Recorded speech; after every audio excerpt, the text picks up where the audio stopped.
is this?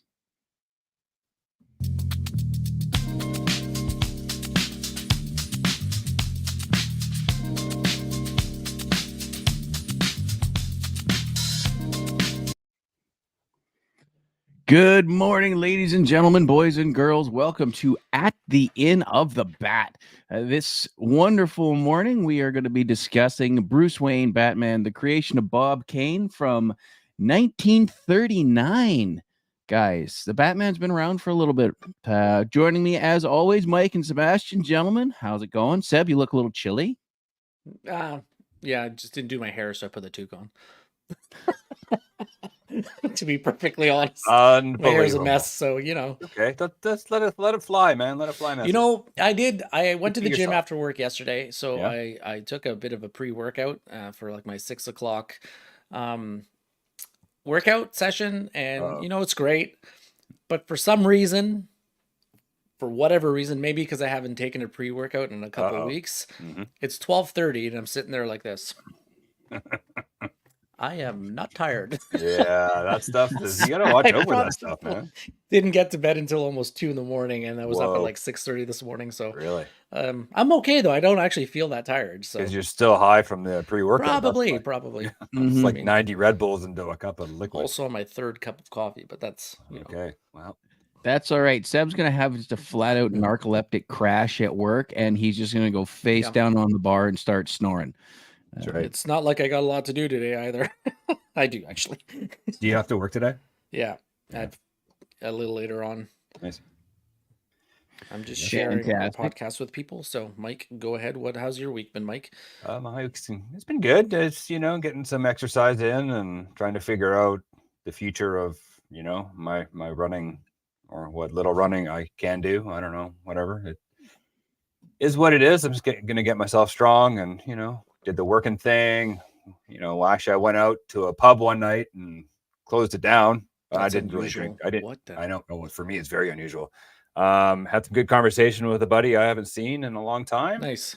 And it was pretty cool. And lots of video games with the kids. So one of them anyway. The other one, he's too cool for me. So too cool for school. He's too cool for school. He's too cool for you unless you're holding Iron Maiden tickets. Yes. No, actually, okay. So Halloween, we had Halloween. So I have kids one kid that still trick or treats. Jolene went out and did her deal. She was Jack Skellington. Was Cooper not trick or treat? No, last year he went out for like half an hour and he was like, "Yeah, I'm done." And he's okay. Yeah, you know what? I can understand because I was exactly the same way. The trick or treating thing wasn't kind of my deal. So this year we decided to take a page out of the COVID Halloween book. We had a table set out at the end of the driveway. I brought out my propane fire pit. We sat out there with some grown-up hot chocolates for me and the wife, obviously not for Cooper. And we sat there and had the pumpkins on the table and got so many comments going, "You guys are really doing this right." I'm like, well, it's the first year. And then the first year we haven't had both of them out. So Jolene went out with her friends without our supervision. And he sat with us for over 2 hours and we just talked. And it was cool. That's awesome. Right? That's fantastic. And, I don't like people knocking on my door every 5 seconds. And the dog barks, I get annoyed, and it's the whole thing. So this, for me, it was perfect. Kids just walk up, "Hey, costume, blah, blah, blah, blah, blah." You shoot the shit with the parents because I know most of them. And then grab a chocolate bar, off you go. Off you go. So, we used to do when my kids were little, we used to do little block party things. We were sort of in a cul-de-sac. We'd set up a bunch of tables, some tents, like some awning sort of deals, and then people would just come by and we'd all just sort of hang out there, and we'd send the kids off in a group with one or two of the adults. They'd head around, they'd circle their way back, and then they'd start headed down to the other side of the neighborhood, and the adults would tag out, and it was the same thing. And it was brilliant. Like, we don't have to get up and down. Those with dogs left the dogs in the house, and they were like, "Cool, the doorbell's not ringing. That's fantastic." Till pricktards start lighting off fireworks. I would like to give speaking of which, a giant fuck you to my neighbor across the street that as I rolled over to go to sleep at, and granted, I go to sleep early, so it's like 9 o'clock. He starts his fucking fireworks show for a half an hour. So fuck you, buddy. Okay, to be fair, 9 o'clock is pretty damn early. Yeah, you know but what? it's also They a have school. ev- It's also yeah. a school night for a lot of people. It's Yeah, and we You're got Nine's a lucky you little did it late at to start. 9, not at 11. we're talking now. It's not huge farm acreages, right? Yeah. But 10, 20, 30 acres a lot, and there's a lot of dogs in this neighborhood. Like fuck you. Yeah. Woof woof. Fuck you. One goes off, the I mean, other goes granted- off, all of them go off. God. Yeah, the coyotes stayed the hell away that night, but that's just how I felt about it. Well, maybe it's been he saw a week. It's been coyote. You never know. Yeah, it's Seb, stop arguing against Stop me. playing devil's advocate. We're supposed to be buddies. God damn, why? You're right. He's an It- idiot. it's I'm been coming over there to beat him up. Let's go. That's what I want to hear. Absolutely. It was a bit of a stressful week at work. We had some equipment failures. I may have caught a dose of something you're not supposed to breathe in. Right. And then we had some executives from all over the continent in as well. Plus, I think one from the head office, which is in a different continent. So it was a little stressful week, and yeah, it was not my funnest day leading into that. Anyways, let's get on to something that is fun. But you did have a fun day yesterday, Maddie. Did not. Well, okay. Did not. Anyways, it was Matt's birthday. I He went to turned work 56. and continued the nonsense. I did my absolute best to make a litter of puppies. And then it was a very, very quiet evening. Well, but happy we won't birthday get into that. nonetheless. So Ah, it thank doesn't you, always sir. have to be party time, right? I don't know. No, I mean, I'll save it for January, right?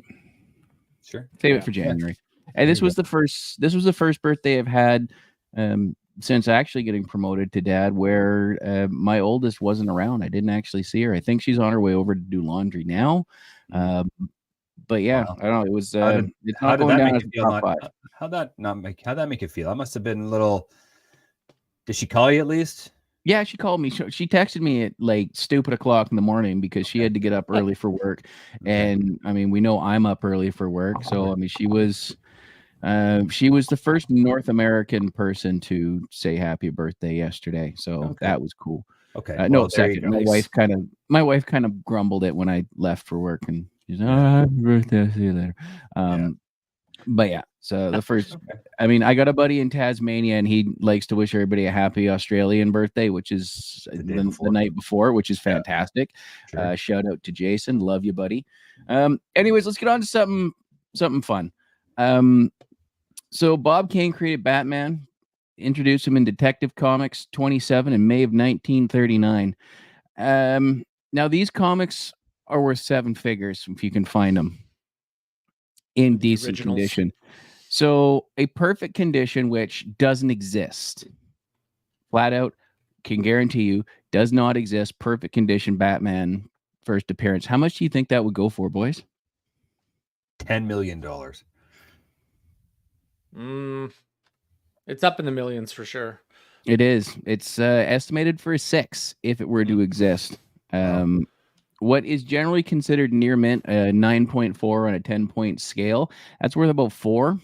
Wow. And if you have a 6, so it's considered a fine. So it's fairly beat up. And this is where you're going to find most of them from that era.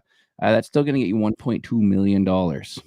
Jesus. Now, if you happen to land a copy that has been through a fucking threshing machine, run over with a lawnmower, but it's still intact enough to tell, it's still going to get you $20,000. Wow. There's no way someone has a mint condition of it. It doesn't exist. It flat out doesn't exist. I would be shocked if somebody were to pull anything even near a 6. So that's about half its. Even to have the money to say, I'm going to buy this comic for $6 million. Well, there is an investment firm that is trying to buy up all the Action Comics #1 so that they control the value on them and use that as part of an investment portfolio, which I think is fascinating. And if you're looking at stuff like the first Batman, the first Superman, now you can look at some of the earlier Marvel stuff, but frankly, unless you find that very first Captain America, which I believe is also a 39, Marvel doesn't have the history that Batman, Superman do. No, we're talking 30s, and most of Marvel stuff was 60s. I mean, you get Captain America and the Submariner, which were around in the 30s, but most of their big name, their Spider-Mans, their Fantastic Four, their X-Men stuff. I mean, those are the 60s. I mean, well, what about Deadpool? Well, Deadpool wasn't created until 1990. Right. So there's also like super collectors and celebrity collectors that would pay that. Like, the One Ring was released in the Magic the Gathering fandom, and it was literally one card about it was they did like Lord of the Rings theme, and a guy in Toronto pulled it out of a pack and he sold it to Post Malone for like $2.5 million or something. So but because Post Malone is a very avid Magic the Gathering player, so he reached out to him and say that he would buy it for just over 2 million. So one card ever made. Yeah. Yeah, and then it might be Jake, but I think it's Logan Paul has some super valuable Pokemon card too. It's Logan Paul. He wears it to the ring around his neck. Does it? Well, yeah. I mean, he did at one point, I guess. I didn't pay that much attention to him at the time, but turned out he's somebody to watch. It's like a Pikachu or something, I think. I don't know. Famously, Nick Cage has bought and sold Action Comics #1 a couple of times. So that got him 7 figures, which stick to DC, buddy. Stop ruining Ghost Rider. It was on TV the other day and I was watching it. Man, Ghost Rider? It is fucking hot garbage. Oh yeah. But I couldn't take my eyes off it because it was so bad. I mean, it's got one of the greatest actors of all time in the movie. So, like, who else how is it not that could great? play Johnny Blaze better than nobody Nick Cage? can. Like, Nick Cage nobody. is the GOAT for sure. I'm surprised they didn't get Nick Cage to play Batman. I really don't. You know, like he should have definitely played Superman too. I think Christopher Nolan really made a mistake when he cast Christian Bale. I think he really should have got. Okay, so we're just gonna have enough of you two now. I'm doing the show solo now. You know I can unmute myself, right? Yes, I know you both can unmute yourselves. Okay, that's enough of busting Matt's balls because they hurt. No, it's honestly not, because it was your birthday and we're doing it all show. Don't bust my balls. The sarcasm is going to be coming out hot and heavy today, buddy. So, okay, let's talk about Batman. Let's do it. There's one question, or one theory I have, and correct me if I'm wrong, but Batman as a hero, as a superhero, is one of the most relatable heroes to the common people, if not the most relatable. Aside from his massive amounts of wealth, he's very much like Iron Man. Yes. Yeah. In fact, I think Iron Man is probably, I don't know, it's 50-50 for different reasons. I think Batman is more well-liked, just because anyone can be Batman, aside from the wealth, obviously, right? But it's not. Well, I mean, Batman's a ninja. You got to remember that too. So that's he's got some training to him. But yes, I agree. But I think the thing with Batman is he didn't get hit by gamma rays or bitten by a spider or magically transformed. His journey to be a superhero has been paved with pain and vengeance and hard work and a relentless attitude to just work harder than the other person. You know, like he constantly trains and trains and trains. So it's I mean, it's a classic story of like, always rise. You're only as strong as as you rise, basically, or whatever the adage is. I can't remember. It's hard work and being smart. He's a genius level dude. Sure. A lot of the times in other canon, and I mean, even DC's retcon some stuff where he's taken ideas from Lucius Fox and everything like that. But he's a brilliant man. He is Black Panther to Tony Stark level genius as far as DC goes. You have to admit, he has a mental illness. He is 100% obsessed with one moment in his life. Yep. To the point where they drive it home so often, it's actually a turnoff for me. Reading, it's probably why I don't read Batman on a regular basis. I pull specific stories, and I got a stack of them over here we'll get into later.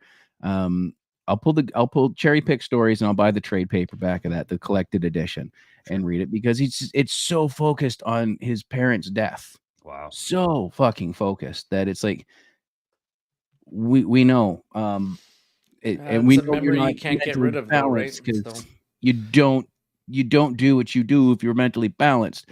But you know, He's 100% relatable. Because I mean, there's lots of stuff out there. It's like, what's your power? I'm rich. No, really saying no. I'm rich. I just bought all this stuff. I have all the fun. I can buy all the toys, right? Yeah. Where does he get these wonderful toys?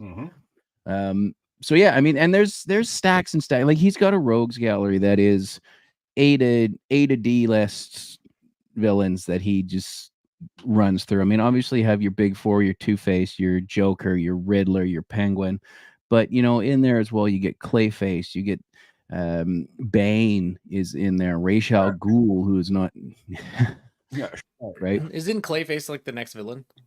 Allegedly. Batman? Allegedly. There's been a lot of stuff kicking around for the Batman. Clayface is in there. I like the idea of Hush, who is a newer Batman villain, which had a fantastic I've read the trade once years ago and I haven't picked it up since, but if you can find it, I recommend Hush. Isn't he supposed to be in it too? I thought it was both of them. Wasn't it Hush and Clayman or Clayface in Batman? I would hope so, but until we actually start seeing it in production, we can never really know, right? It's all rumor and innuendo. Clayface is really, if you look at Batman's villains, Clayface is one of the very few Batman villains with actual powers. Yeah. Like Bane's got the Bane in the comic books has the Venom. And you saw it in that, I think it's Batman and Robin. The one with Poison Ivy. Yeah. That's a little closer to what he looks like in the comic books, but The Dark Knight Rises is a much better version film wise. Absolutely. But Clayface is he's a flat out supervillain with powers, and in one of the very few times it's not some dude in a suit or cracked psychopath. Yeah. Right. Yeah, I guess the two rumors is that Clayface and Hush are the next villains, but nobody's said anything. So that would be that would wet your palate pretty nicely, hey Matt. Yeah, and plus, I mean, we've been looking at the same villains over and over and over and over and over again, right? And like they're not ones that are in the norm of like most the average fan probably doesn't know who Hush is or Clayface or the origins of it. It's a fresh villain that people haven't seen before. So what about somebody like Slade? Like I know he's kind of like Slade Wilson. He's very obviously Deadpool-ish. Slade Wilson, Wade Wilson. I mean, there's the correlations there. Are you saying that DC and Marvel borrow from each other? Yes, what do you mean? Okay, so I'm gonna get off onto this. And the Deadpool creator Rob Liefeld is very adamant that Deadpool is not like Deathstroke. Rob Liefeld's also a fucking liar, and I've read lots of his work, and he rips off 98% of the shit he does. Anyways, Deathstroke is a what if of Captain America. What if Captain America was a soldier before he got the super soldier serum? So he's already a hardened combat veteran, and then he gets the super soldier serum. That's Deathstroke. Deadpool is Deathstroke with Spider-Man's mouth. Yes. Rated R Spider-Man's mouth. Yeah. Right? Or Deathstroke and Deadpool are the same person, but they can't call them the same person. No, very different personalities. Very Did you ever watch Titans and power sets. Did you ever watch Titans? The name, absolutely. Yeah, definitely. Yeah. See where you're going with that. Yeah. Did you ever watch Titans? What's that? Titans, the Netflix show? Yes. Yes. Well, I didn't watch all of it, but Deathstroke was on there and he was really cool. Like he was bad mama drama. He was. I'm just I think I got 3 episodes left of the final season. Oh, nice. To get to. No, Deathstroke was a badass in there. Deathstroke showed up at the end of, I believe, Batman versus Superman. Or maybe it was Justice League when... No, it would have been Justice League because he showed up right at the end in the Taylor tag on Lex Luthor's yacht, and that's Joe Manganiello. Right. And I'm like, oh, this is going to be fantastic. And then... That's it. The Vancouver Canucks, every movie the DC's ever put out up until they put out The Flash, which was just a flat out fucking steaming pile of garbage from the get-go. Really? And now it looks like the whole DCU is going to be restarted. Okay, Again? cool. Yeah, it definitely looks that way. God. But it's hard to tell. I mean, I don't know. They did one movie that was solid end to end and then just dropped the ball in the third act every other time up until Flash, which was just awful. Do you think there's superhero fatigue now? Like Marvel took everything from everybody and there's just no room for another franchise to flourish like Marvel did? Because I know, like, for me personally, I can't watch a Marvel. I can't do it. I'm done. I'm like, no more superheroes, no more powers. Like the Marvels are too saturated. I just don't care. I'm like, meh. I guess it's like the UFC. When you have a UFC every Saturday, it just feels like it's too much. When they used to be once a month, you get excited. Yeah, the pay-per-view loses the luster when you're just like, I just see these guys every week. That's how I feel anyway. Well, I mean, with that, I think, they oversaturated the market. They've pulled back, which is good. I think they need to find some better stories, and they've more or less retired a lot of their characters from the first decade. Okay. And the fandom is now going to have to readjust to new characters and new actors, and in some cases, probably new actors doing these characters, right? Like Robert Downey Jr. may be retired from Iron Man, but that doesn't mean we can't recast him.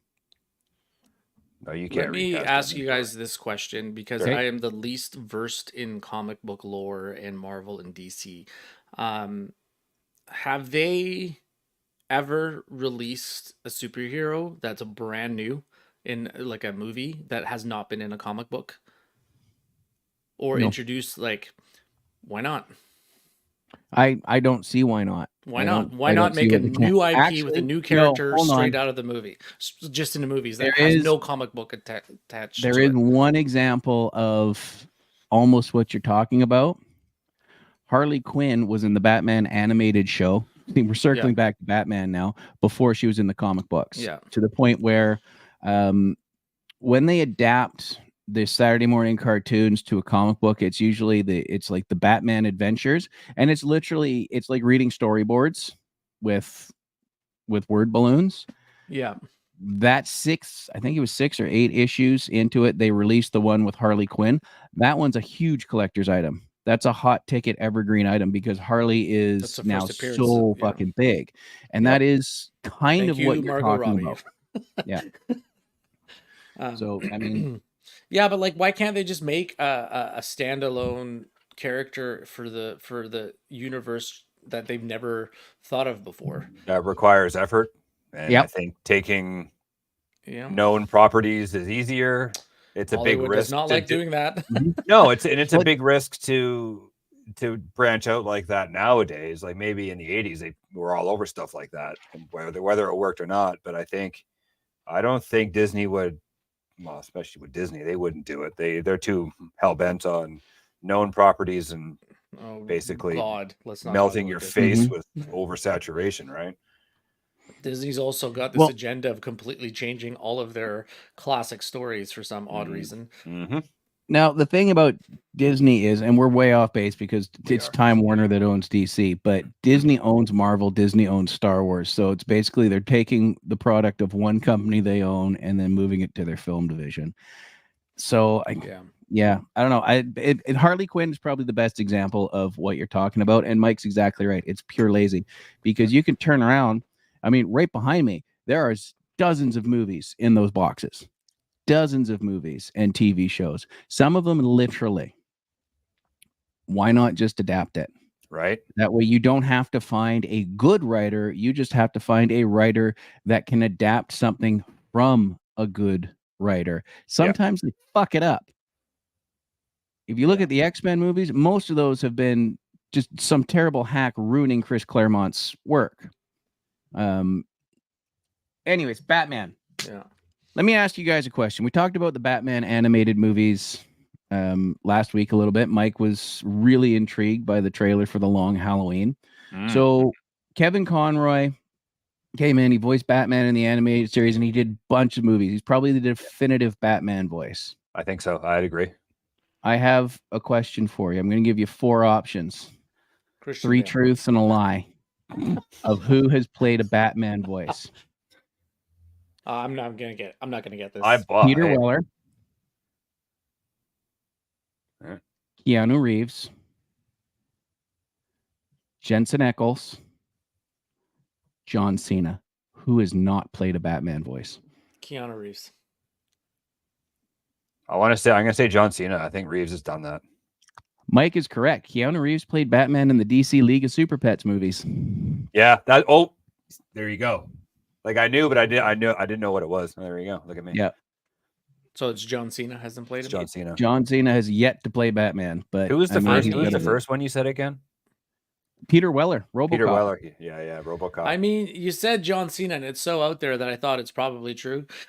Well, yeah, right. Well, you never know. Well, I mean, that was also. I mean, you say Keanu Reeves too, and it's the same thing. It's like, yeah, but yeah, wait, RoboCop, Dean Winchester, and John Wick. No, I don't think so, son. However, Keanu Reeves does have a Batman voice. Whoa, whoa. Tell me he says, well, yeah, exactly. In his Batman voice.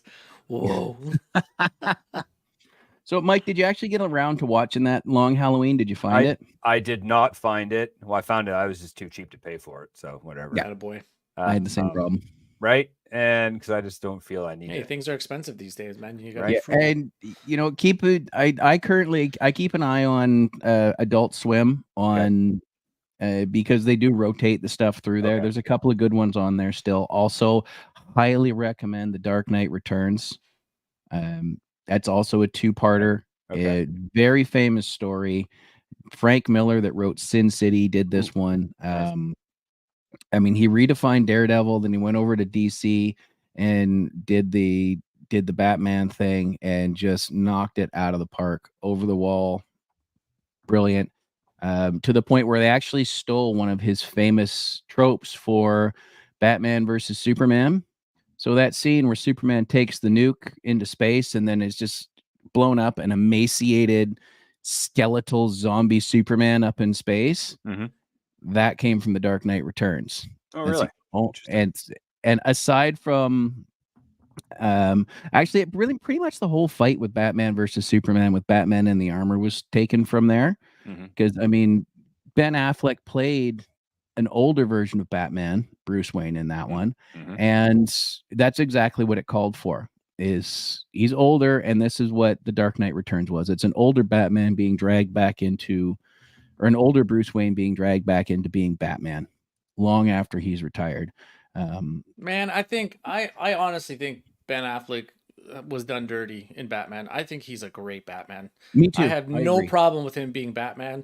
I think he's just in a shitty movie with shitty circumstances on how that movie was made, because Zack Snyder had to leave the production midway through because I believe his daughter passed away or somebody connected to his family in the middle of filming that, so he had to walk away from the project.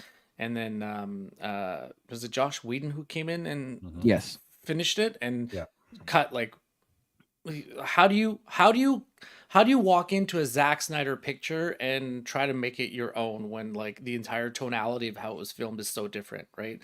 So I think Justice League was failed just by a shitty circumstance. And I honestly would have loved to see Ben Affleck in more movies as Batman, because I thought he was great. Me too. As Batman, I think he's really good. So he played I am mad at the world Batman. So, and that's what the older Batman really was. I mean, the switching of the directors, the Schneider cut is much better, but it's so friggin' long. Oh, it's too long. It's his constant use of slow-mo that kind of gives it an extra hour. Like, you don't. The movie's an hour and a half, but really it's 4 hours because of all the slow-mo. It's good though. The Snyder cut is way better than Justice League, but you can't. It's not a one-time. It's not a one-day watch. Like I had to watch it in like 2 or 3 days because it's so fucking long. But it's also divided into parts, which is good. So it gives you a natural break, right? Pause. There's also a black and white version of it for some reason. Yes.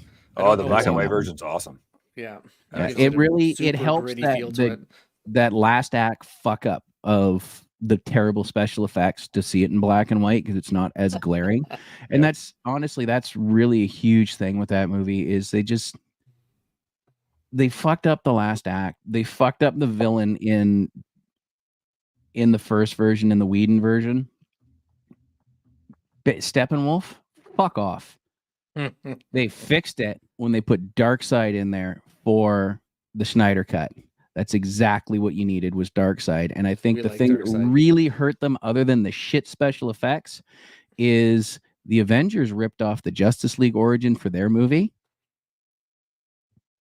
And Justice League's was actually accurate, but it's an alien invasion. All our superheroes are going to team up.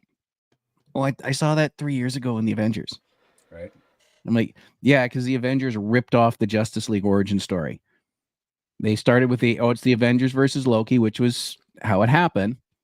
But then it's like, well, we got to do something for it. Oh, we'll put an alien invasion in there. We'll just steal this over here. And so when Justice League does something closer to their actual origin, it looks like shit. It's like, but great. You wore I told you I was wearing the blue dress to the prom, and you went and you got the exact same blue dress, you fucker. Right? Like, well, one of us is going to have to change. Yeah, and guess what? It was DC. Yeah. DC got done dirty by that, and also by their special effects crew, and that is it. If you look at most of their major movies, Wonder Woman, same thing. Last sequence, special effects fucked it up. Flash, end to end, special effects fucked it up. Aquaman, special effects fucked it up.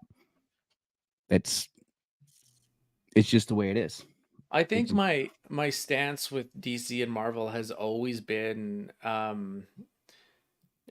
Marvel is better at like a group of heroes situations, like the X-Men, for example. They're really good at bringing a whole bunch of diverse group heroes, but DC as standalone heroes has like the better heroes. You know, like I love Superman. I love, Batman. Like their stories of like the single individuals are more in depth and better than the single stories of the heroes of maybe the only one that isn't is probably Wolverine. Like Wolverine's story is very, very great. I think like it's amazing.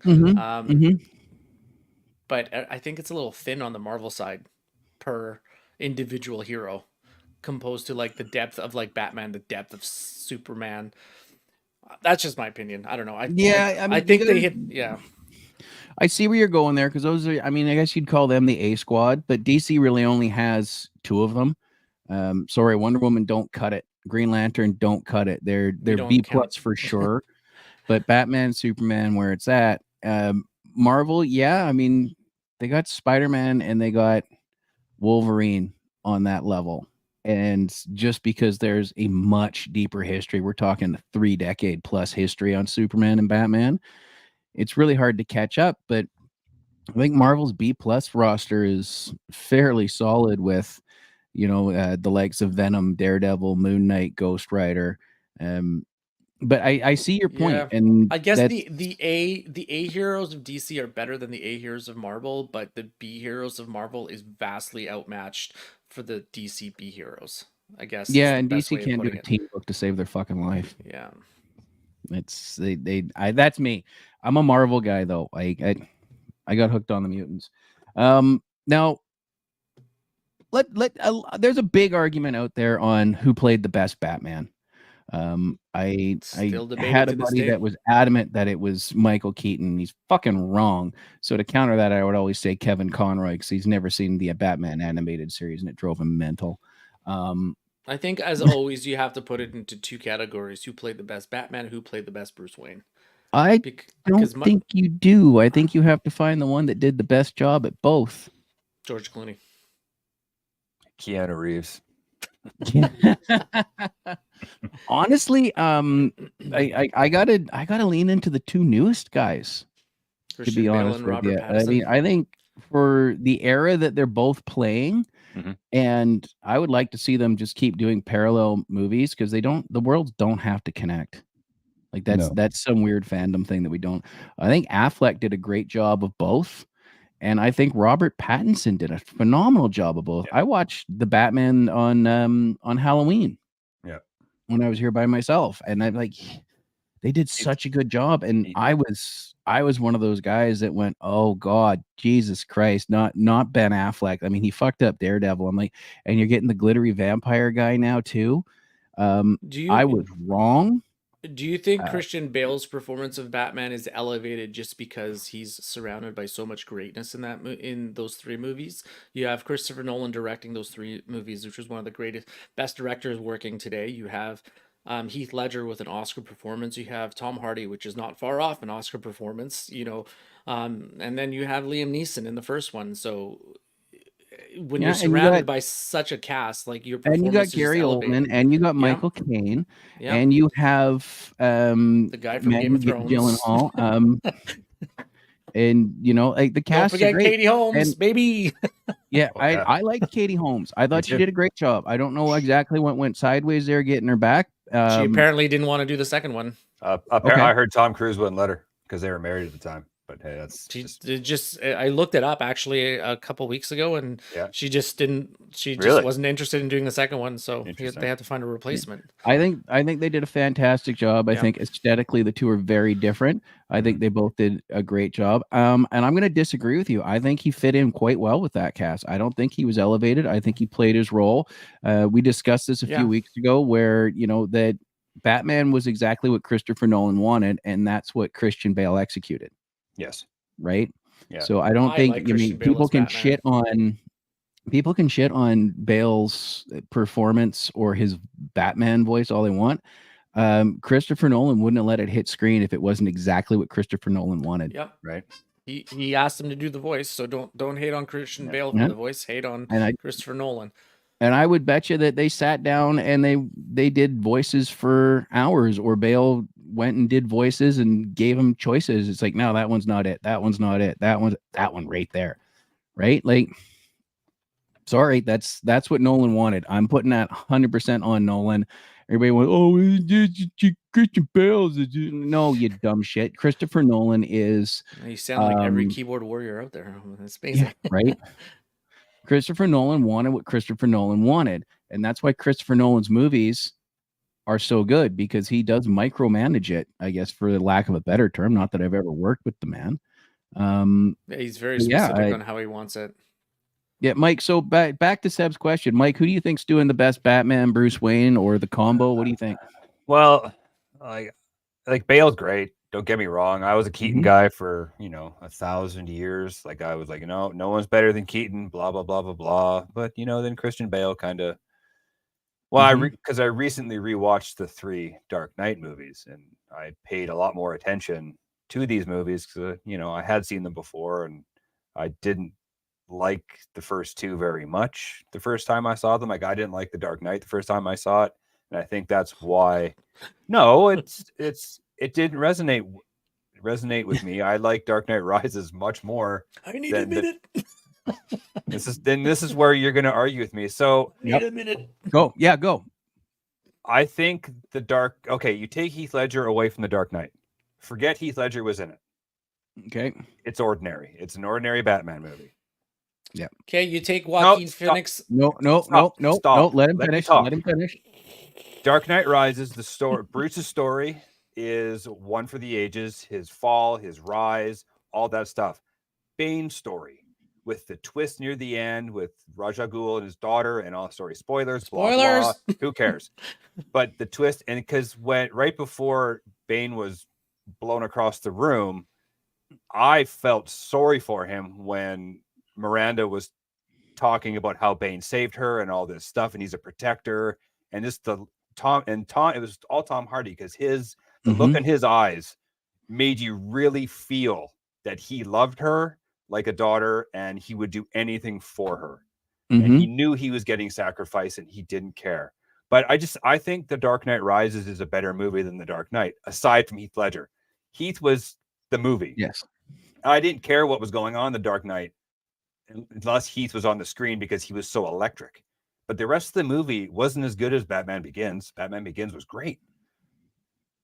I disagree. Opinion. Yes, well, I know you disagree, but that's sort of how I feel. And I think The Dark Knight Rises kind of gets painted into a corner as being not very good because it had to follow up Heath Ledger, not The Dark Knight. Yes. As a story, The Dark Knight Rises is better, but as a movie, I think The Dark Knight is better. And you guys are missing so many subtle things about The Dark Knight, the middle one, where it's just like the Joker is manipulating the entire story through the whole way, right? Like there's so many subtle dilemmic choices. Like, does he go save Harvey Dent, or does he go save Rachel? You know, like it's I don't know. It's just this. You can see it's a more subtle movie with the Joker trying to play into Batman's madness and get him to break. That's like, I don't know. I think The Dark Knight Rises is the best of the three personally, and I do think the third one is a close second. It's not far off. Yeah, maybe as like a collective story plot wise, it's better, but you still need the performances of your actors to pull the plot through, right? And I think as acting, the character acting is way better in the second one than it is in the third one. So you can't remove Heath Ledger from The Dark Knight and look at it separately then. But the story is about Heath Ledger. I know. Well, like, it's centered around the Joker. And Harvey Dent. It's about the two of them. Stop. You have the character and the actor confused. The story's about the Joker, not Heath Ledger. Well, yeah. What Mike is saying is if you replace another actor and get a different performance of the Joker, it's an average movie. Yeah. Same thing with Tom Hardy. You get a different person to play Bane, it's a different movie. You can say that about Batman, you can say that about Liam Neeson, right? But also I think what The Dark Knight Rises has going for it too is Joseph Gordon-Levitt's performance. Unsung. He is so good in that movie. He's brilliant. And they bury the lead on that one to the fucking end of the movie. And it just makes you hurt knowing it's the last one. Yeah. What does that tell you about the quality of the writing of the dialogue of the story? Like, you don't get these world performances without good writing, without a good story, without good dialogue, right? And so how the scenes intertwine and how it's laid out by Christopher Nolan and what they're saying, you get those performances out because it is a good story. It is a good dialogue. It's a lot more subtle than the third one, obviously, because the third one has to tie everything together. And it brings stuff back from the first one, right? So it's in a sense, the third one has to be a better story because it's your climax of the trilogy, right? So if it fails, why not? It's your act 3. You want to know why? You want to know why the third one is not the best of the series? Okay, so he's gonna go with the first one. That I don't know what that is. The original canon.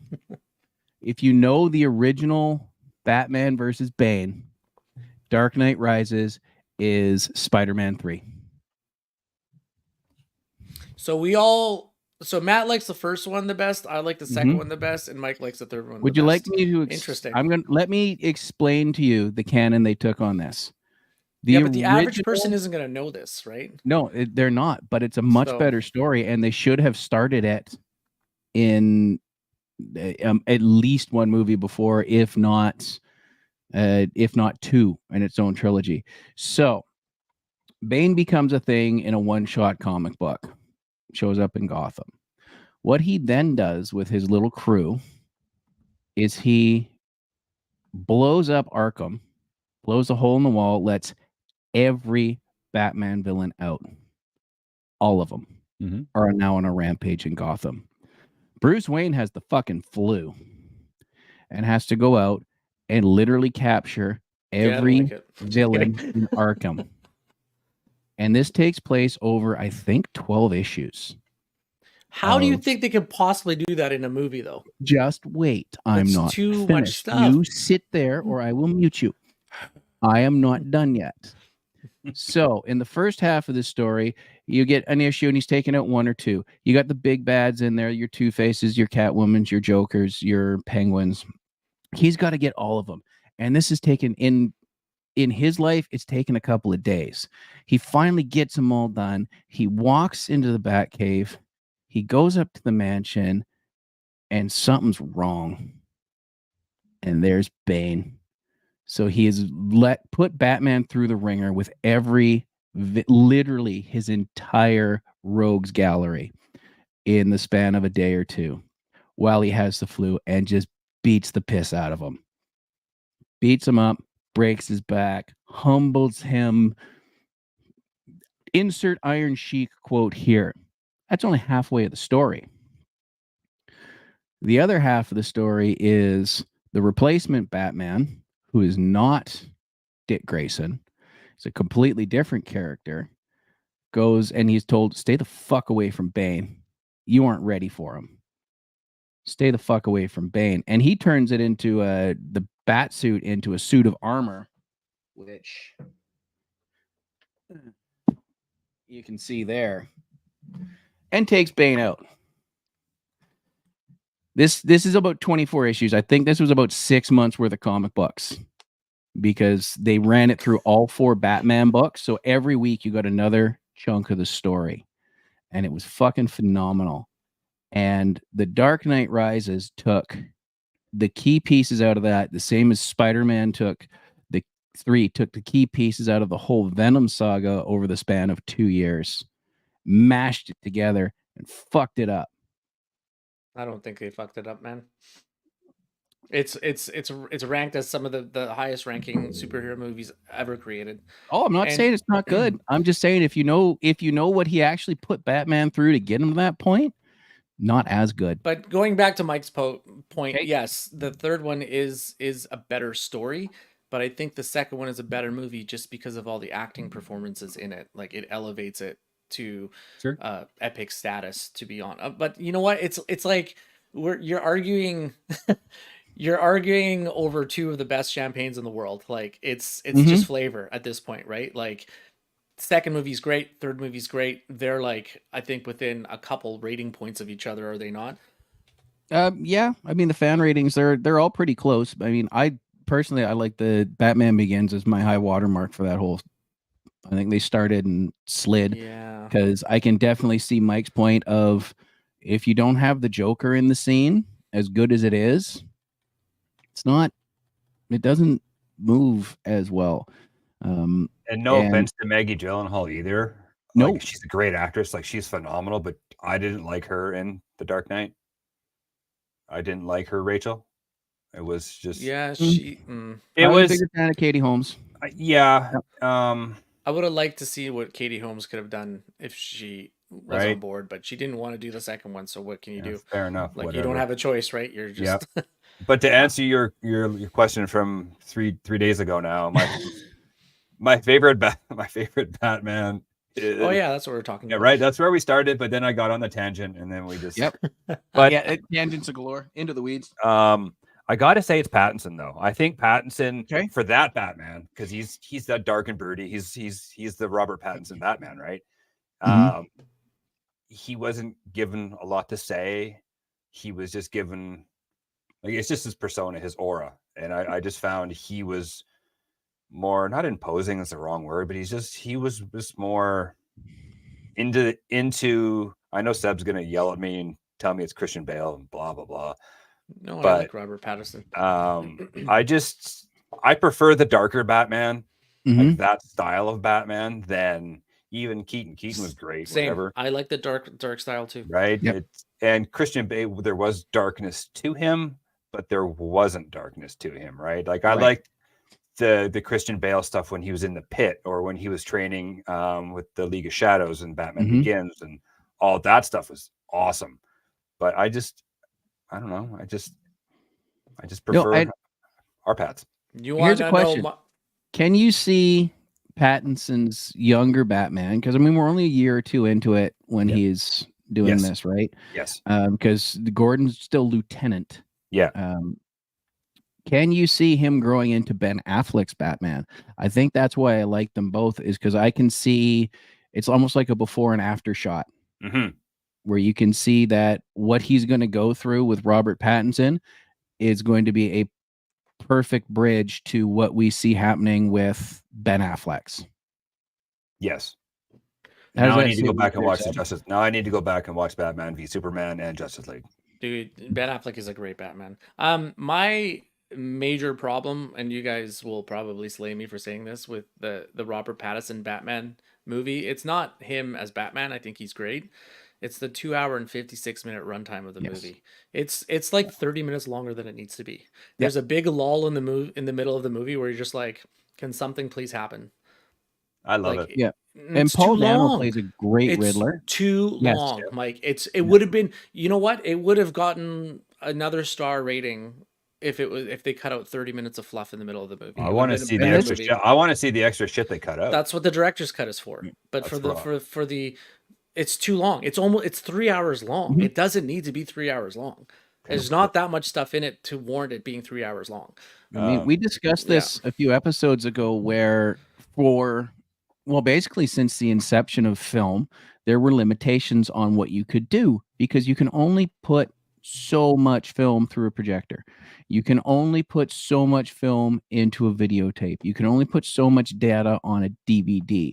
So there was physical limitations to displaying your product that we simply don't have now. You just need a hard drive. You just need to be able to click on the streaming service. And I think this has given directors directors, producers, writers, whoever has the most sway, the creative license to show off. And it's really makes you long for the days of the studio going, cut 30 minutes out of it, go away. And they send them off, say, I gotta cut my movie down. Which, then we get the 2-tape version of The Abyss, which, okay, they cut out the wrong 45 fucking minutes.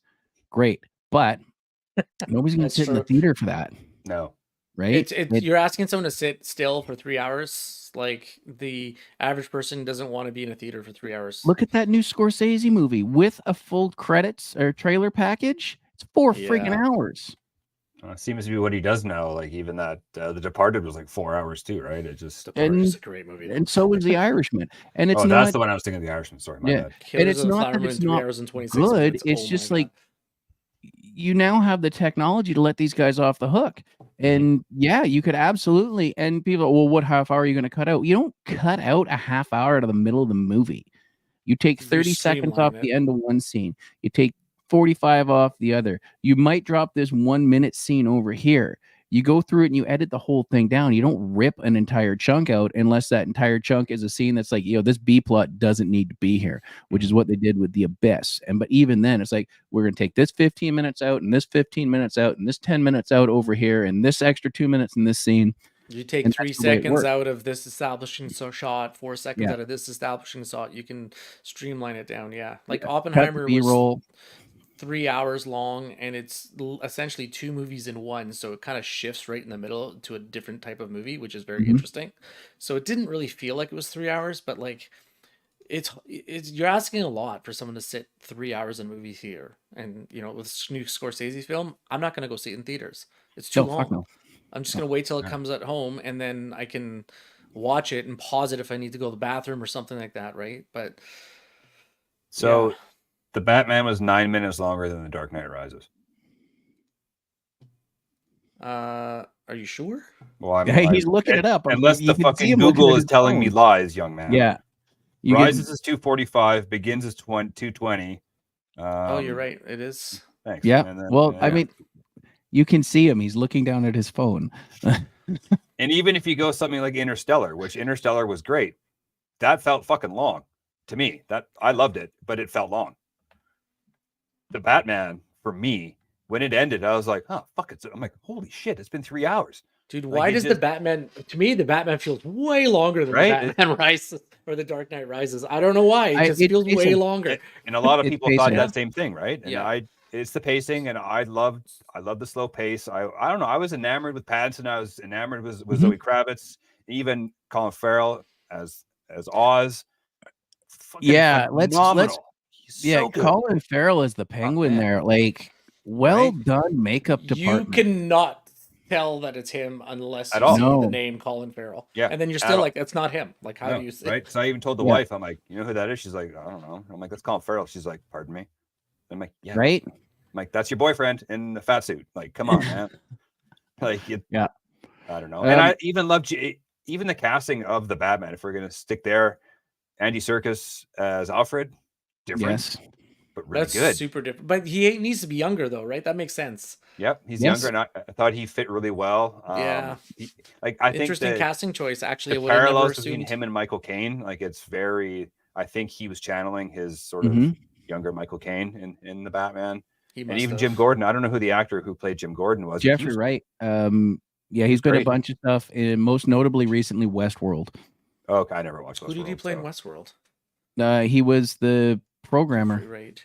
Oh, he was Bernard? Bernard, thank you. Yeah. Yeah. And I thought he was great. I don't know. I just and the car chase. I wish there was more of the car chase, because that's one thing the Dark Knight and Rises did well. When they did the chase scenes, they were really good. And they only had the one in the Batman, which for a 3-hour movie, maybe you should have had a little more up on the uptick. But yeah, I don't know. I mean, the chase in Batman Begins, where he's got the tumbler over the rooftop. Okay, I like the one in the Batman a lot. Now, granted, it had that trope of "ha, I got away from him," and then the Batmobile, which is basically just a souped up muscle car that he's like Tim the Toolman Taylor more powered it, which is great. It's perfect for a first Batmobile. I friggin' loved it. I believe it was a 67. Like, it was a 67 Charger, I believe.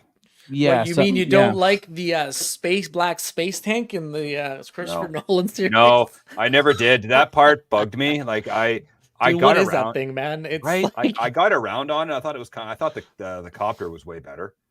I know what they're trying to do. They're trying to make it like basically like a military tank vehicle. Yes. Well, that's what it was designed for originally, was for the military stuff, right? So okay, fair enough. It makes sense to the story. Yes. But yeah. But the Batman's car. I want to tickle Matt right now, but there's actually 3 pieces missing. I forgot what they are. So if I have to rebuild it, I can figure it out and then go to the Lego store. But I think build it. The beauty of Pattinson's Batmobile is this, like Matt said, it's the simplicity of a first time go through. It's got that Mad Max kind of vibe to it. Like, well, it has to be the most because it's very early on in the Batman life cycle, so it has to be a car, right? Yeah. And to the point where, I mean, he's not living. He hasn't had the fortitude to go back to the mansion yet, either. Right? He's living in a penthouse in the city, which is kind of where I believe was it the Dark Knight? No, yeah, the Dark Knight. He was in the penthouse after his house burned down, right? Yeah, he had to go into the city for a bit. So Pattinson hasn't gone back to the mansion yet. Just a reminder for everybody watching live: feel free to jump in the comments and call us idiots or give us your opinions. Please call us idiots. Especially if your opinion is one of us is an idiot. You can just the say other Matt's two wrong about really appreciate it. So is it fair, Batmobile guys? Like let's get it while we're talking about the chases and the Batmobiles. Yeah, the Tumbler was fucking cool. I love the Tumbler. I like the Tumbler. It's the Brock Lesnar of Batmobiles. It's the Mike Tyson. There's no finesse there. It's just we're gonna come, we're gonna whoop your ass, and that's gonna be the end of it. And that's fine. I loved it. However, it's not my favorite. And there's been a lot of different versions, especially if you've been reading the comics over the years, because it gets redesigned constantly. Oh, yeah. Do you have a favorite version of the Batmobile? Well, I'm just going to go from all the movies I've seen because I don't know. Like, I'm absolutely well versed in the comics like you are. Like, I love Keaton's because that was the OG, the original. It was, for its time, it was like that late 80s style of, it's got that like almost like a Corvette nose, except it's the turbine in the front. Right? Yeah, it's almost like if you know cars, it's almost like a oh god, what were those cars? The Hudson Hornet kind of deal, like like that kind of front end. But there's something about the sound in the Batman when he fires up that jet engine in that car and he's just sitting in the corner. And like the noise on the screen is just getting louder and louder. And it just, I was just like, holy shit. I never saw the Batman in the theater. That's one of my big movie regrets, is not going to the theater to see it. I agree. But, and I like old cars. So a 67 Charger souped up with basically a jet engine in it, man, you give me that all day long. Like, it's all day. I know. I don't know, man. I have to go. I really like the Keaton Batman mobile. It looks like a rocket. It's slick. It's not overly ridiculous. Yeah, right. But the Ben Affleck one was like it was even more a military vehicle. It seems like. Yeah, it had the like the cockpit style slide. It had like the guns on the top too, I think, right? So I think this is a rare occasion, boys. my We God, all we all agree. agree on I think it's Ooh, the Keaton Batmobile, and that's the one that they modeled the Batmobile and Batman the animated series off of as well. It wasn't exactly the same, but I think that one is slick. And let's be honest here, too. That 60s TV show version was pretty fucking skookum for the car time, was awesome. right? That was just like a classic convertible. That's the classic two cockpit convertible. There's lots of replicas are out there of it. It's got that. I've heard one fire up, and obviously depending on your replica, it's going to be different because I mean you can put the different engines in it and whatnot, but it had that same feeling Mike was talking about with Pattinson's, where it's just like, oh, it just like ignited something primal. Like, oh yeah, I feel you just feel like I don't know. You just the testosterone is just flowing, right? It's just I don't know. Yeah, I mean, I'm not a car guy. I want to go from point A to point B as cheaply as humanly possible with as little maintenance as possible. I know what looks pretty. I know what sounds good. And sometimes, you're not a car guy. You see something pretty and you see something fire up and you can't help it. You're just like, oh, good news, honey. You don't got to do any work tonight. You're getting some. I want to share a picture of a Studebaker with the bullet nose just to give. So I think this is where Burton got the inspiration for the front end, kind of like this with the middle part, really. Yes. Right. I agree. That old 1950, the bullet nose, that sort of style. That's because he kind of, because I think Burton wanted to amalgamate, sort of combine from the old, but also bring it to, we're just turning the 90s are coming and we want to make it futuristic. But that was sort of, that's just something. It also makes me want to go watch the Muppet movie now. No, but I guess is it fair to say then that the backlash, or that Robert Pattinson silenced the critics on the backlash of him playing Batman almost to the same level as people criticizing Heath Ledger playing the Joker? Yep. Yes. I mean, there was a lot of controversy and people upset that Robert Pattinson was going to be Batman, but I think he nailed it. Like, well, I mean, I said earlier, I was upset with both Affleck and Pattinson, and they both silenced critics. They both did a fantastic job. And Batman's been one of those ones on film where they've made some missteps. Right? Like, they've got some really good actors to do that. However, they might have been better Bruce Waynes than Batman. I will say it's not the fault of the actor, Clooney, though. right? Clooney, Kilmer. I think for me, Kilmer was the worst. Like I don't think it's his fault, though. Keaton. No, it's not his fault. It's a Schumacher. Well, Schumacher ruined everything, but that's just Schumacher did to Batman the exact opposite of what Nolan did, and that's why I'm glad that it picked up with Nolan, somebody that could rethink. Because I got to fix what Tim Burton ones. Like Tim Burton had a very specific style. I mean, you really see it, Tim Burton style, hang out in Batman Returns. You really see it flop out. Oh yeah. But then Schumacher added neon everywhere. Go fuck yourself. Yes. It's like the neon gang with like the neon swords and stuff like that. Like he tried to literally make it like the cartoon, the 60s show, and a comic book.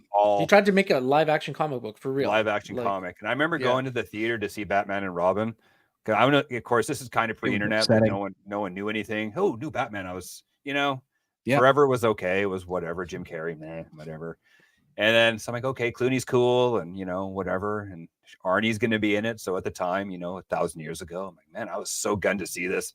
And then the whole opening scene with the dude skating on the frozen shit in the museum, I'm just like, what the hell have I gotten myself into? And we stayed to watch the whole thing, and I was like, I hate Batman. Like it's over. Like I'm done. Yep. Like the only good thing come out of those were that I was madly in love with Uma Thurman, so her as Poison Ivy was like right up my alley. But man, that you remember how hard they doubled down on Mr. Freeze Arnold's stupid puns about cold? Every line he says is about cold. Allow me to break the ice. Yeah. Can you be cold, Batman? Cool party. It ruined the character too. Like the character is so much better. Honestly, the best depiction of the characters all around is you got to go back and watch the old Batman animated series because you really get good essence of them. But yeah, like Schwarzenegger's puns, but that's what Schwarzenegger was. He was pre-governor, but post Terminator 2, his whole thing was starting to get a little old. It's like, no, we just want you to throw out like you just killed the bad guy puns all movie, but make it except chilly. for all movie out cold, and it was fucking terrible.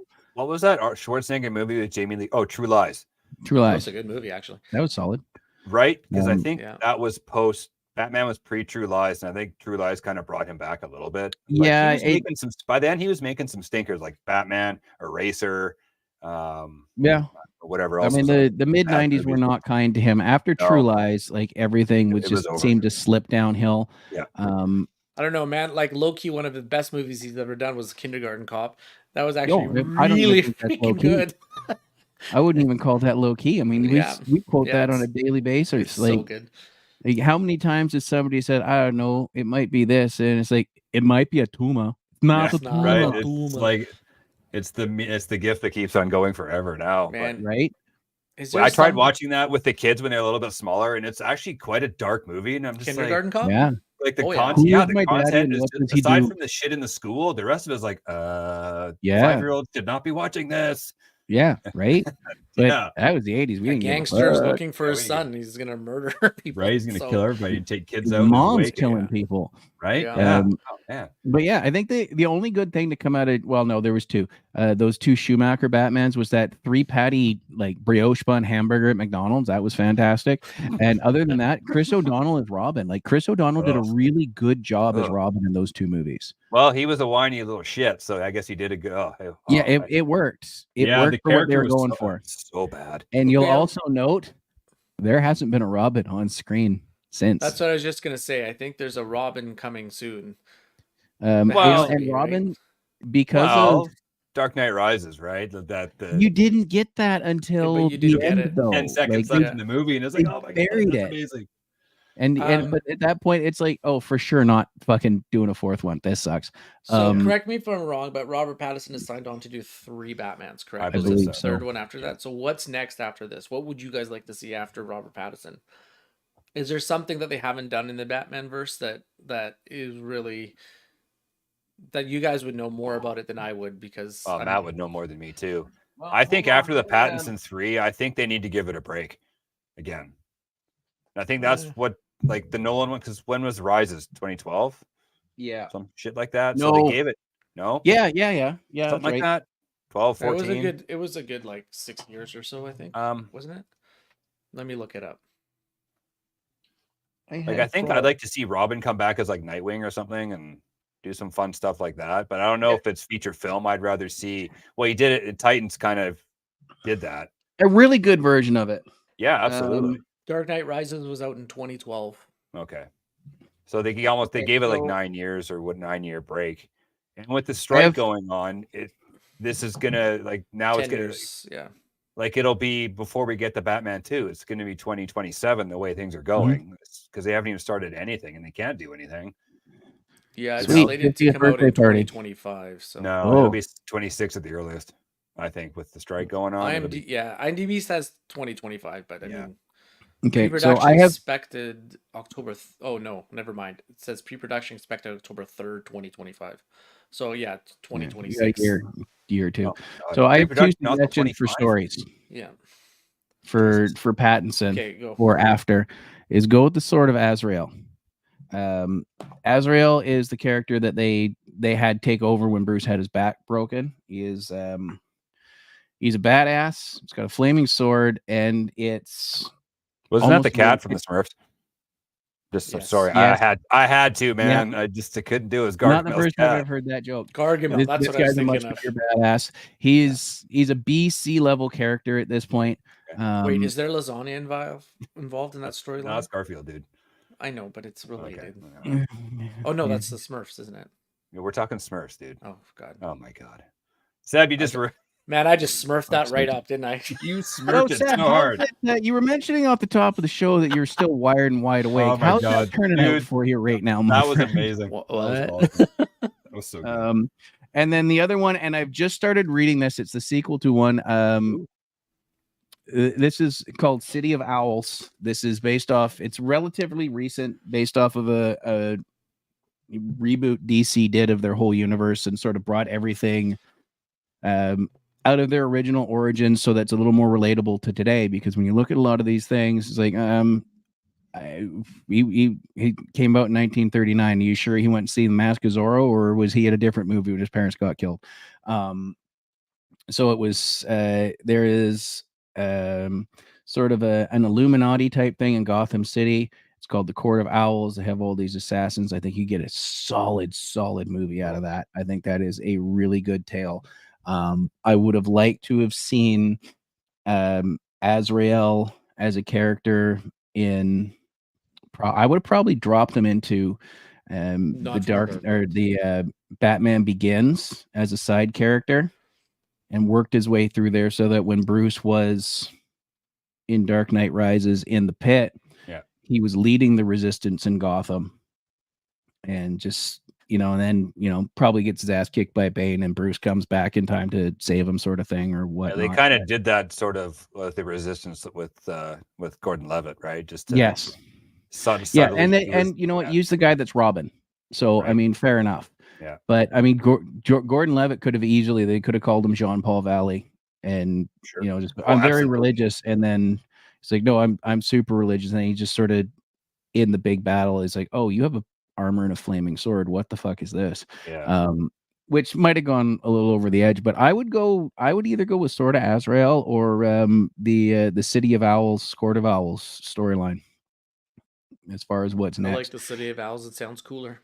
Yeah, and it gives you a lot, because there's a lot of beat upable henchmen in that one, for a good reason.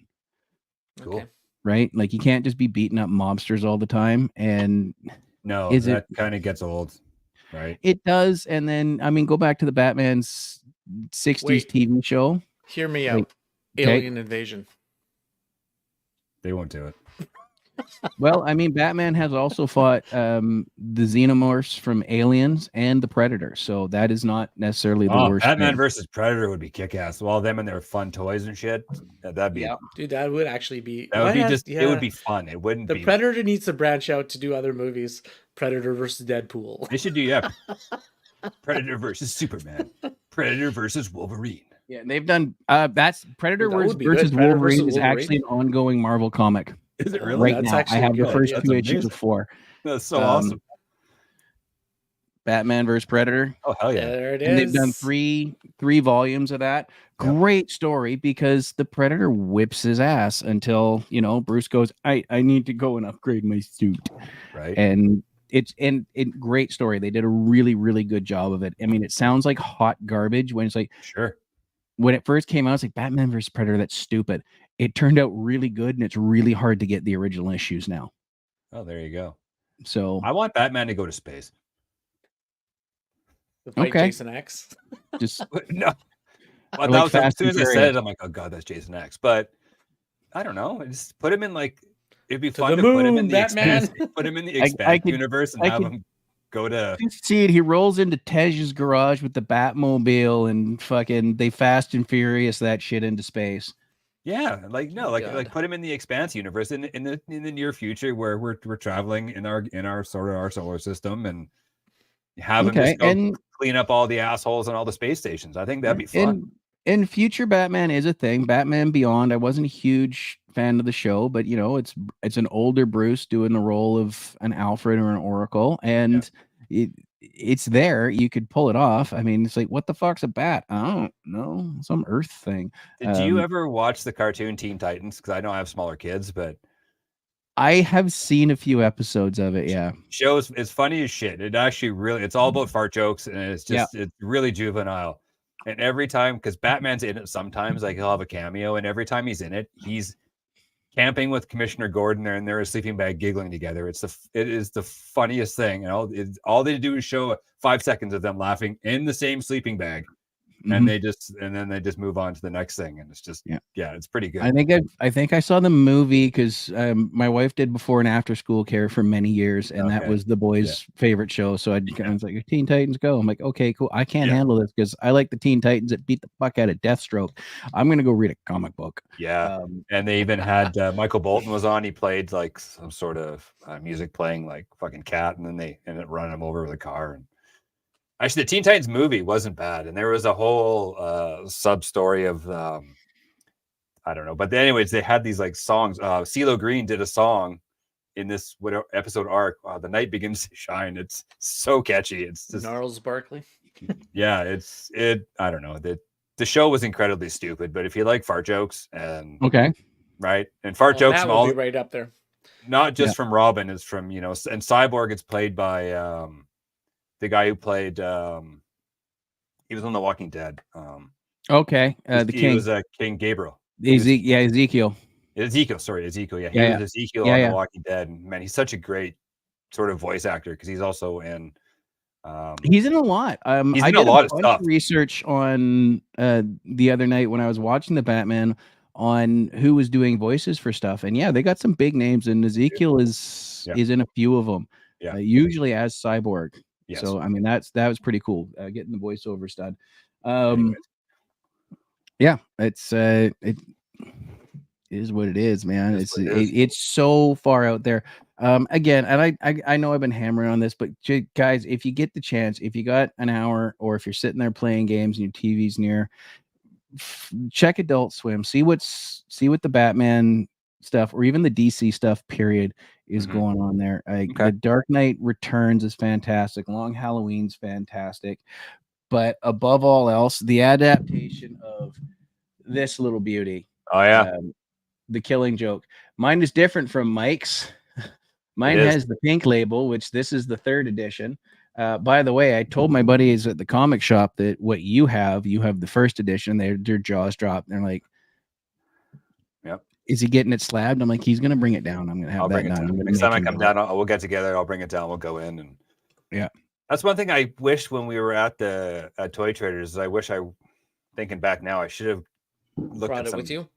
Or comics? Well, no, just looked at some Batman stuff and just sort of maybe picked up the Long Halloween just so I could read it. Yeah. Well, you know what? They do have all sorts of their Batman. You really tell where DC's making their money, because if you go to the Marvel shelf, it's dozens and dozens of characters and teams. And if you go to the DC shelf, it's mostly Batman. Yeah. Right. And look. And I mean, I just picked up the City of Owls thing last week after we sort of talked it. I kind of got onto a thing. I went in to pick up my usual books, and I was like, oh, you know what? Let's see what's going on there. And they had the Long Halloween. I was like, I don't know if I'm going to pay $40 for it this week, but it's my birthday this week, so maybe I will. Yeah, you're a young man. I am the youngest here. You are. Oh, by like 3 months. Relax. That's okay. That's I have a very good friend of mine that I say is much, much, much older than I am, and she's only 6 weeks older. So you guys are fucking ancient. There we go. There it is. With the green. Jealousy for everybody. Yeah. I have one last question for you guys. Okay. And then if you guys have any more questions after that, go for it. But who is an actor that you could see play Batman that hasn't played Batman yet? I have one that came to mind as you were talking about it. I wonder if it's the same one I'm thinking, because he's only done a voice. Yes. Jensen? Yeah. Jensen Ackles. Jensen Ackles. I think he'd be a great Batman. I think because I think he's got chin for it. He's got the chin for it. He's got the voice, and he's a good actor. He can clean up well enough to do a Bruce Wayne, and he's super. Any mom that was stuck home on a Wednesday night for 15 years is like, oh no, Dean Winchester. I am looking at a list here, so I'm just going to throw some names out there. Just unless Mike, I want Mike to respond. Well, I think I'm going to go back to what I said at the very beginning. I want to see Nicolas Cage as Batman. Damn it. Go fuck yourself, you fucking loser. No, he's cemented as Superman, but some people in a movie that was hot garbage, it got worse. The Flash.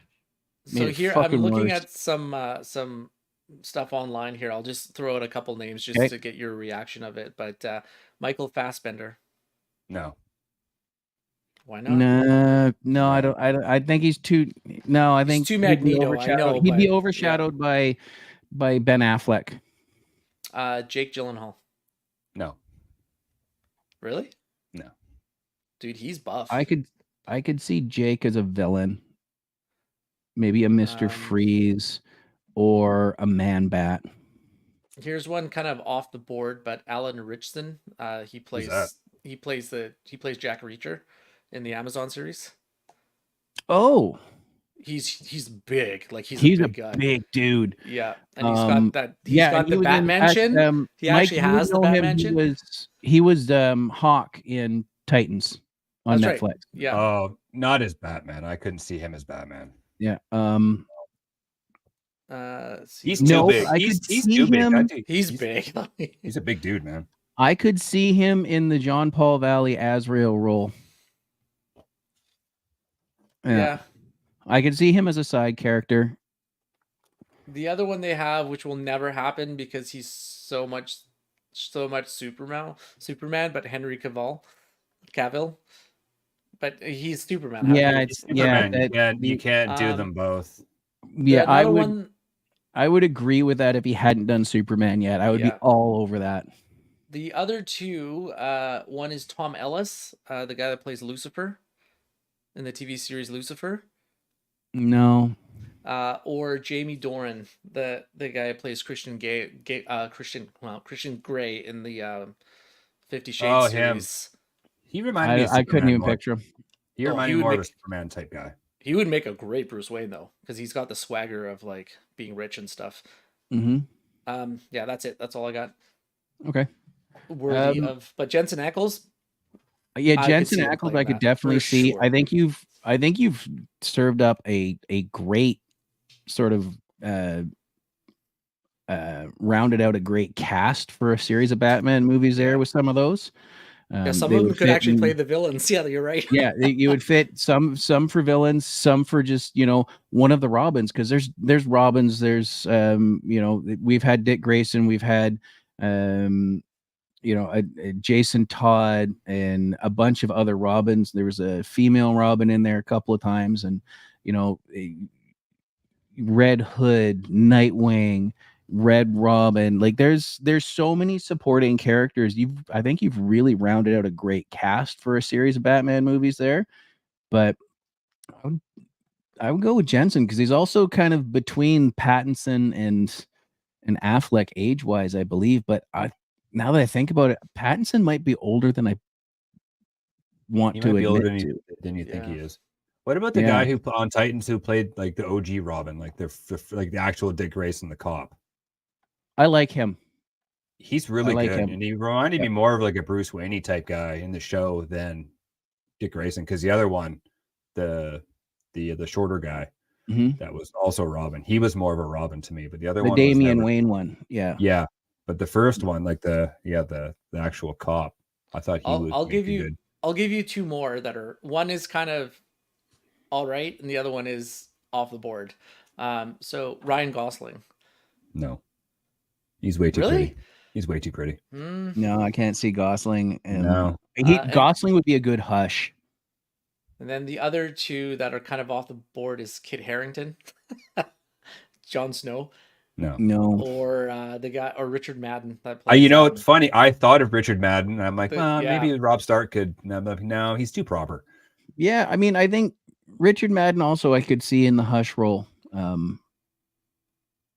I think Kit Harington's too far cemented as a Jon Snow type character. Like, I want him to do a bunch of movies that are so not related to fantasy, just to break out of the typecast. He needs to. He's typecast as Jon Snow. He's Jon Snow. Like, what else is he gonna play?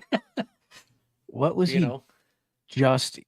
He was the Black Knight in some pirate movie or something. Was it a pirate movie? No, it was Marvel. He was the Black Knight in it, and he was like at the start and then at the end. Can't remember for the life. He was in the Eternals. Yeah, that's what it was. He was in the Eternals, and that character is going to evolve. So he had a very small role in the Eternals, but he's slated to to roll out into a larger thing. I think it's going to involve the future of the Scarlet Witch and Doctor Strange.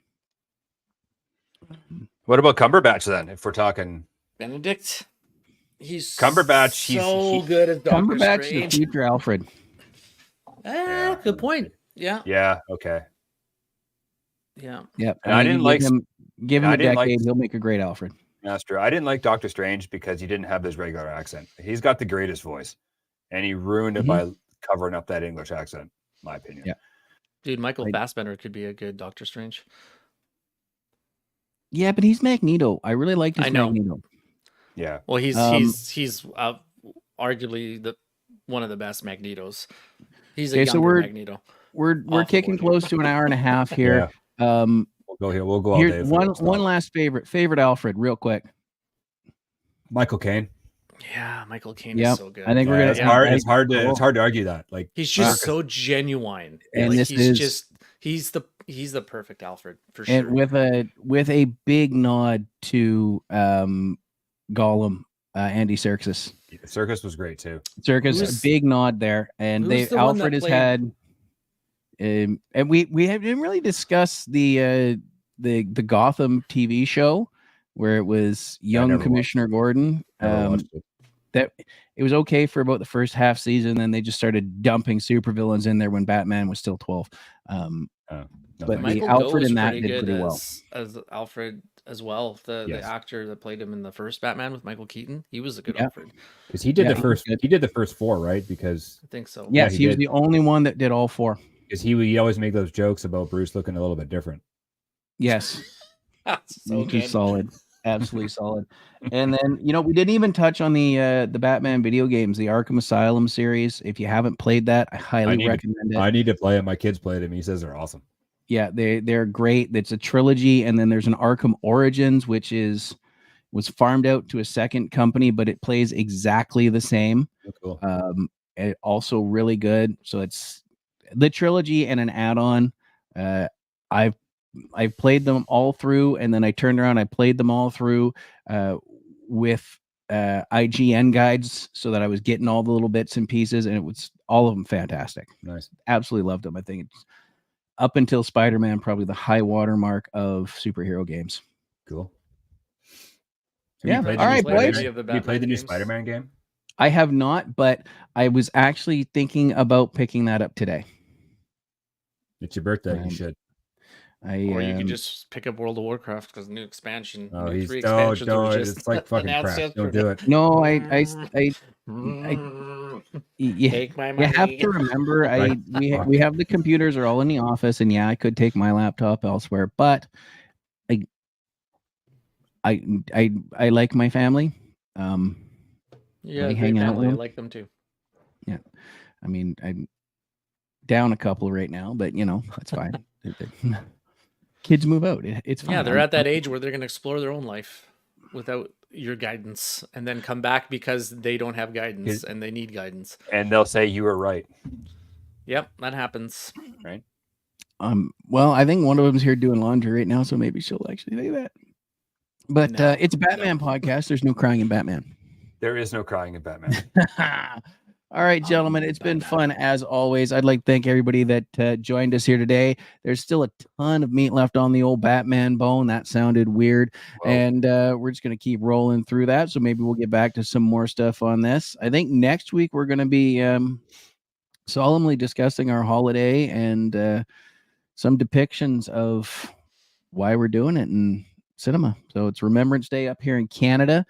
Which is the equivalent of Memorial Day in the States. Veterans Day. Yep. Veterans Day. I'm sorry. Veterans Day. Yeah. Yeah. Because it's Veterans Memorial Day. Day is like in May. That's May. Yeah, long that's right. Yeah. That's right. Yeah.